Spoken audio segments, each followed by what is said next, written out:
let us start our today's topic from outbreeding devices. So what are outbreeding devices?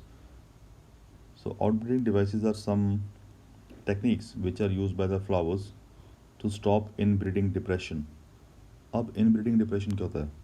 So continued self pollination results in inbreeding depression. यदि plant self pollination करते रहें तो उससे inbreeding depression हो जाता है, यानी कि नेक्स्ट जनरेशन की क्वालिटी बहुत अच्छी नहीं होती. इसको रोकने के लिए, सेल्फ पॉलिनेशन को रोकने के लिए प्लांट्स ने कुछ टेक्निक्स अपनाई which are called as outbreeding devices. So flowering plants have developed many devices to discourage self pollination and to encourage cross pollination. So self pollination is bad for plants while the cross pollination is good for plants. In some species, क्योंकि उससे उससे आने वाली generation की quality अच्छी होती है, next generation की क्वालिटी अच्छी होती है. इन सम स्पीशीज़, सो अब कैसे करते हैं वो, उनको कैसे स्टॉप करते हैं self pollination. In some species pollen release and stigma receptivities are not synchronise. तो सिंक्रोनाइज एक साथ रिलीज़ नहीं होती हैं. पॉलन ग्रेन या तो पहले रिलीज़ हो जाएगी या फिर बाद में रिलीज़ होगी, या जो फीमेल पार्ट है वो बाद में मैच्योर होगा, स्टिग्मा डेवलप नहीं होगा इतना. तो इस तरह से they are not synchronize. This is one of the technique. In some other species the anther and stigma are place at different positions. तो कई बार एंथर और stigma they are at different positions. तो फिर उसमें भी जो है पॉलिनेशन पॉसिबल नहीं होता. जो तीसरी टेक्निक है, third device is to prevent inbreeding is self incompatibility. तो सेल्फ इनकम्पैटिबिलिटी मतलब पॉलन ग्रेन्स और स्टिग्मा दोनों का तालमेल नहीं होगा, दोनों में पॉलिनेशन पॉसिबल नहीं होगा, कुछ डिफॉर्मिटी होगी या कुछ कारण होगा. तो दे आर नॉट कंपैटिबल, तो इनकम्पैटिबल हैं वो. So these are some of the techniques which are used by plants to stop self pollination. Next is pollen pistil interaction. So we know that when a pollen grains comes and lands on the this is stigma, this is a rough diagram, this is stigma and this is style and this is ovary. So जब pollen grains आती हैं हवा से और they land on the stigma के ऊपर land होने के बाद, अब पॉलन तो कहीं से भी आ सकती है कि हवा में बहुत सारे पॉलन ग्रेन्स जो हैं उड़ते रहते हैं, तो कोई भी स्पीशीज़ का पॉलन ग्रेन होगा. लेकिन अगर पॉलन ग्रेन किसी और स्पीशीज़ का है और स्टिग्मा और फीमेल पार्ट यानी कि किसी और स्पीशीज़ का है, तो there will be no pollination. So होता क्या है इसमें कि if the pollen is of wrong type, the pistil reject the pollen by preventing pollen germination on the stigma or the pollen tube growth in the style. तो फिर pollination नहीं होगा, pollen grain जो है it will be rejected by the stigma. The ability of the pistil to recognize, अब how does the pistil do it, pistil कैसे recognize करती है कि ये pollen जो है it's not a fit for it. So followed by its acceptance or rejection is the result of a continuous dialogue between the pollen grain and the pistil. So what kind of dialogue? It is a chemical components, chemical dialogue. कुछ chemical interaction होता है वहाँ पे. So जिससे वो पता चल जाता है कि ये जो है pollen grain is of different species. So the pistil rejects it then. And अगर वो सही है तो pollen will grow into a pollen tube. So इस तरह से this happens. This all can be read. There is some important information in it, but जो main था वो मैंने बता दिया. Next is what is artificial hybridization. So hybridization, we know that the word hybridization, that means mixing two characters. So it's a kind of cross. जैसे कि हम genetics में पढ़ते हैं, क्रॉस करते हैं, एक पॉलन ग्रेन है एंड दूसरा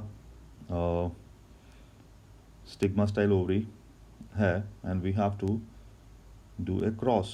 एंड हम चाहते हैं कि हमारा जो नेक्स्ट जनरेशन हो, जो जायकोट बने, वो हमारे डिज़ायर्ड करेक्टर हों उसमें. So that is why we do this kind of artificial hybridization mixing experiments.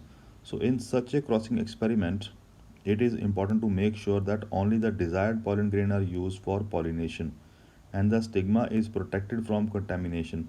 तो स्टिग्मा जो है जहाँ पे पॉलन ग्रेन को लैंड करना है, it should not be contaminated by any other pollen grains. तो हमें इसको प्रोटेक्ट करना होता है. इसको प्रोटेक्ट करने के लिए हम दो टेक्निक यूज़ करते हैं. One is emasculation and other is bagging. So emasculation में यदि एक फ्लावर है और वो फ्लावर बाइसेक्सुअल है, उसमें मेल फीमेल दोनों हैं, तो हम उसमें से मेल पार्ट को रिमूव कर देंगे.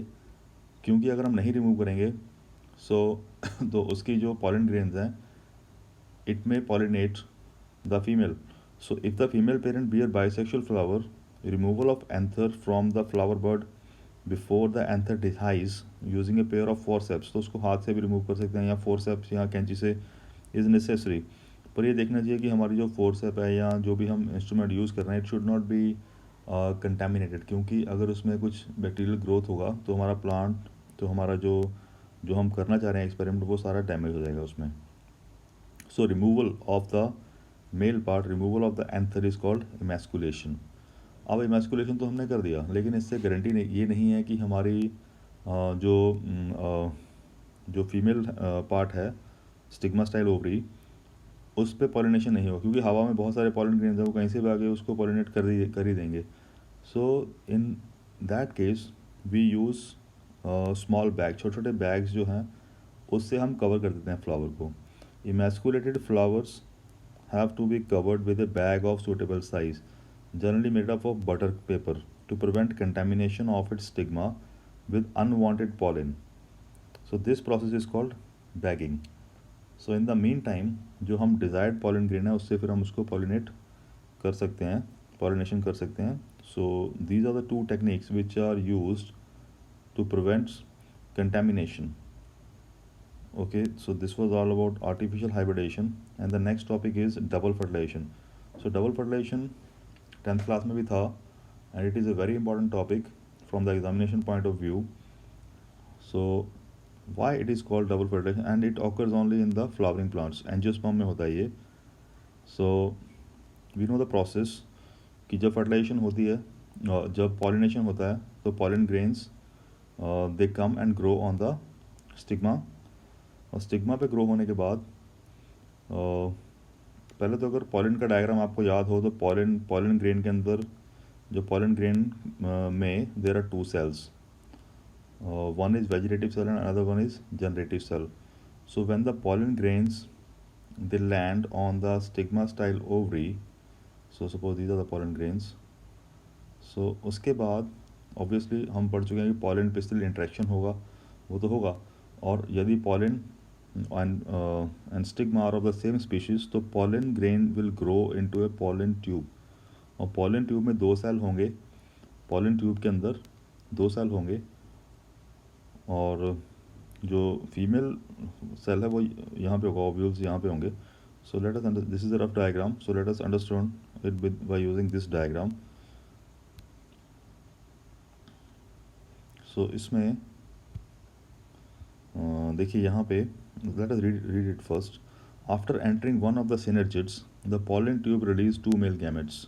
So pollen tube will release two male gametes into the cytoplasm of the synergid. So these are the synergid, यहाँ पे देख रहे हैं synergid.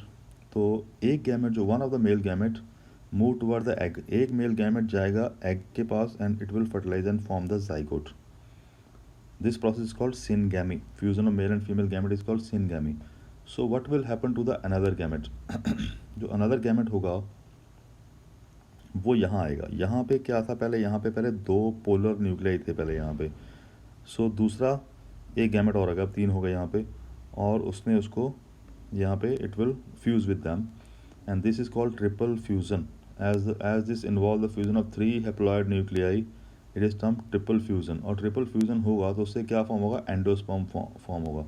तो what is endosperm? Endosperm is the food of the zygote. अब zygote जो है it is a new individual, लेकिन उसका जो फूड है इट इज़ एंडोस्पर्म. तो यहाँ पे क्योंकि दो बार फर्टिलाइजेशन हो रही है, एक बार यहाँ हो रही है फर्टिलाइजेशन, एक बार यहाँ हो रही है, so that is why it is called as double fertilization. Since two type of fusion, syngamy and triple fusion, are taking place in the embryo sac, That is why this phenomena is called double fertilization, and it is an event that is unique to the flowering plants. The central cell after triple fusion become the primary endosperm cell. So central cell, this is central cell, it will become the endosperm, that is the food for the embryo, and the zygote will develop into a embryo, that is a new individual. So जब embryo बन जाएगा तो उसका growth फिर ये सारा ऐसे उसका डेवलपमेंट यहाँ पे दिखाया हुआ है, which we will do in the coming days. Okay, thank you very much.